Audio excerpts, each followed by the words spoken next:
নমস্কাৰ বন্ধুসকল, জংকি ট্ৰেডাৰ্ছ চেনেলটোলৈ আপোনালোক সকলোকে স্বাগতম জনালোঁ। আজি 18 তাৰিখ 5 মাহ 2023 চন। আজি বৰ্তমান এতিয়া বাজিছে 12:50। যিহেতু মই আজি ভিডিঅ'টো অলপ সোনকালে বনালোঁ, যিহেতু মোৰ অলপ কাম আছে, মই ওলাই যাম। সেইবাবে মই আপোনালোকক গধূলি মই ভিডিঅ' বনাই দিব নোৱাৰাৰ ফলত মই আজি ভিডিঅ'টো সোনকালে বনালোঁ।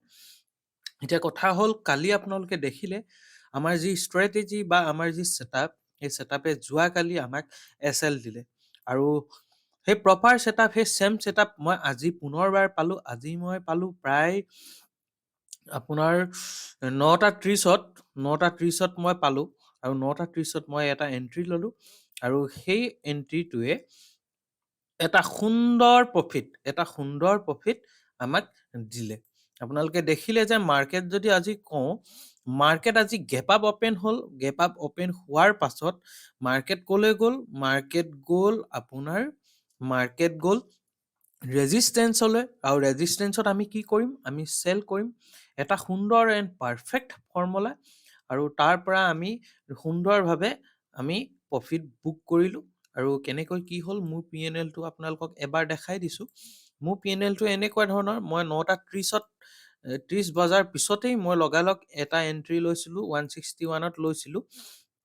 ইয়াত যদি আপুনি পাৰ্চেণ্টেজ হিচাপত চাবলৈ যায়, বা মই কিমান টকা ইনভেষ্ট হৈছিল আৰু মই কিমান টকা পালোঁ, সেই বস্তুটো যদি আপুনি চাবলৈ যায়, 161 ইনটু 250 কোৱান্টিটি লৈছিলোঁ, কিমান?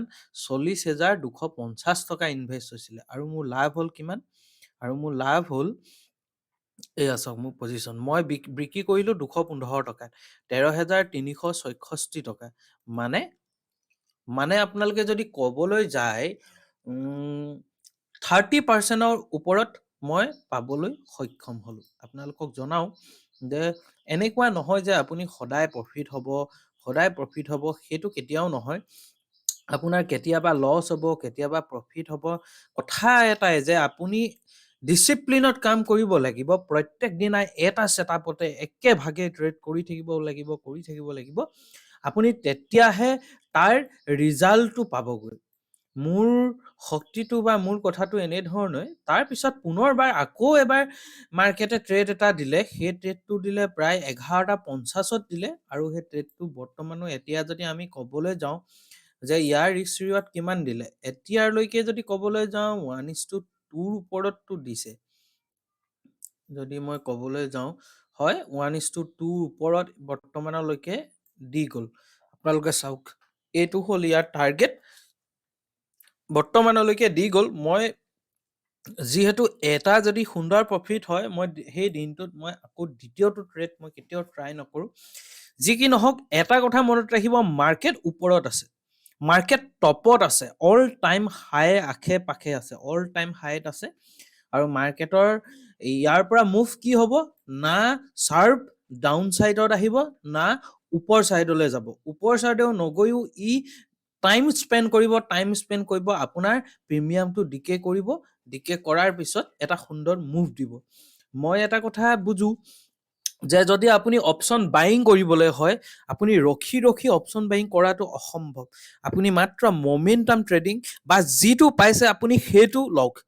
যোৱাকালি মই 2টা ট্ৰেড কৰিছিলোঁ, প্ৰপাৰ ছেটআপত কৰিছিলোঁ, 2টা ট্ৰেড কৰিছিলোঁ। যিহেতু মই সকলোকে কওঁ যে 1 day 1 ট্ৰেড, কিন্তু মই যোৱাকালি 2টা ট্ৰেড লৈছোঁ, আৰু তাৰ বাবে মই সেই